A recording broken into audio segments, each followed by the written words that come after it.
Ça peut aller? Toi, très, monsieur très. Toi, tu peux dire que ta femme est bante. Ça nous même enlever nos tapettes pour te poursuivre. Ça veut dire que tu t'insultes toi-même. Est-ce que tu ne l'appelles pas cocotte? La nénette?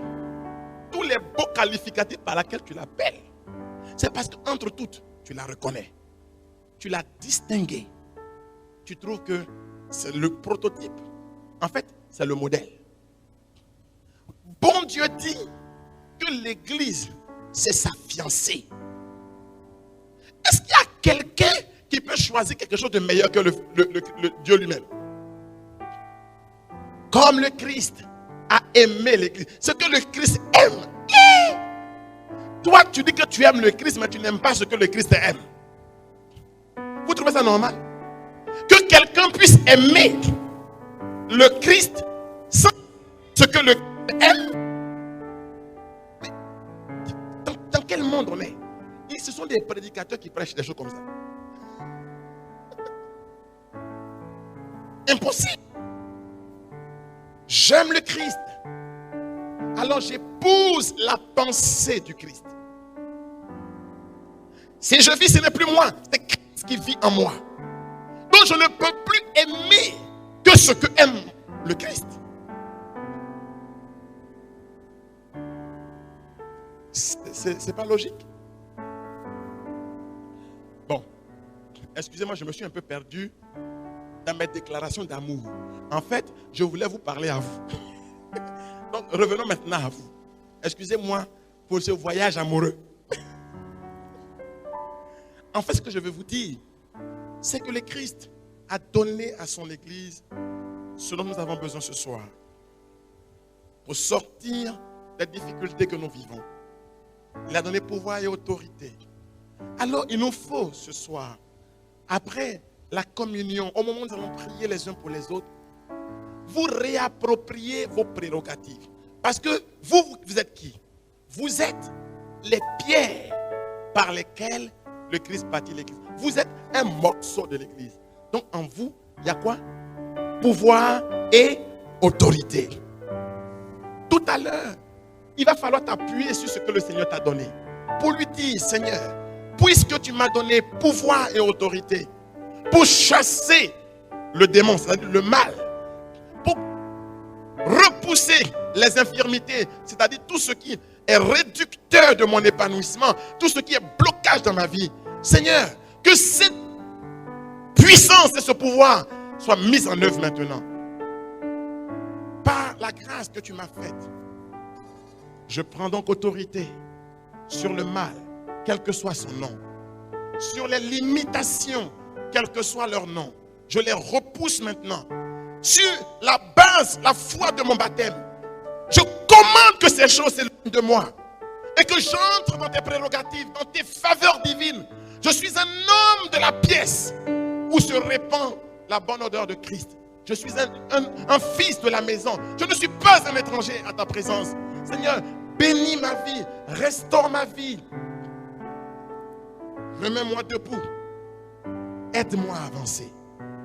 Que je ne désespère jamais dans la vie. Que je ne promène pas un regard de quelqu'un à qui tout manque. Parce que je suis quelqu'un à qui il ne manque rien. Que je professe cela pour que cela s'accomplisse dans ma vie. Parce que la Bible dit ce que tu crois, c'est ce qui t'arrive. Vous savez ça? Donc ne soyez pas des défectistes, des gens qui disent qu'est-ce qui va arriver encore dans ma vie? On pense aux catastrophes. Comment je vais faire demain? Demain se souciera de lui-même. Demain se préoccupera de lui-même. Parce que Dieu a déjà tout disposé pour moi. Et moi je demande, je convoque les gestionnaires de la banque du ciel, les gestionnaires des trésors du ciel, les gestionnaires des faveurs divines dans le ciel, de tout ce dont j'ai besoin. Les anges là, il ne faut pas qu'ils soient au chômage en me concernant. Ils doivent travailler. Dieu a mis des choses là-bas, des bonnes choses pour moi, qui m'envoient.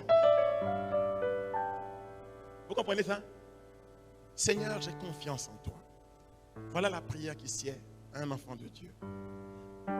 Devenu membre de ton église, citoyen de ta maison, Seigneur, alors j'ai confiance en toi.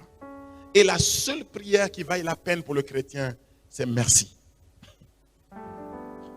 C'est merci. S'il m'a donné, quand on te donne quelque chose, qu'est-ce que tu dois dire? Ce soir-là, commence à bien réfléchir à ce que Dieu t'a donné. En fait, beaucoup sont venus en disant qu'ils viennent demander quelque chose à Dieu. En fait, je suis en train de vous dire que Dieu vous a déjà donné. Je ne sais pas si on s'est compris. Dieu vous a déjà donné. Donc, venez lui dire merci pour ce que vous avez demandé à l'écoute là. Mais quand tu dis merci à quelqu'un parce qu'il t'a donné quelque chose, est-ce que selon toi, s'il a ça encore en main, il va t'attraper? Qui s'arrange? Ma fille, c'est la santé que tu demandes, non? Dis merci pour la santé. Pour toi là même c'est facile. Parce que les premières choses qu'on a citées, on dit guérison. Donc toi-même, ça dit, nous on réfléchit encore pour savoir si pour nous là c'est dedans. Mais pour toi même on a dit ça, noir sur blanc, guérison. Je t'en dis, pour toi c'est déjà écrit. À partir de cet instant jusqu'à la fin de la messe, il ne faut plus demander quelque chose. Dis merci, merci, merci, merci et merci. Tu rentres en paix. Mercredi prochain, quand tu as constaté que tout est fini là, tu viens dire ça ici. Pas parce qu'on est ici, mais parce que ça va nous aider nous aussi à être édifiés. Tu as compris? Que Dieu vous bénisse. Amen. Alors relisez cet évangile à la maison et méditez. Luc 9, 1 à 6.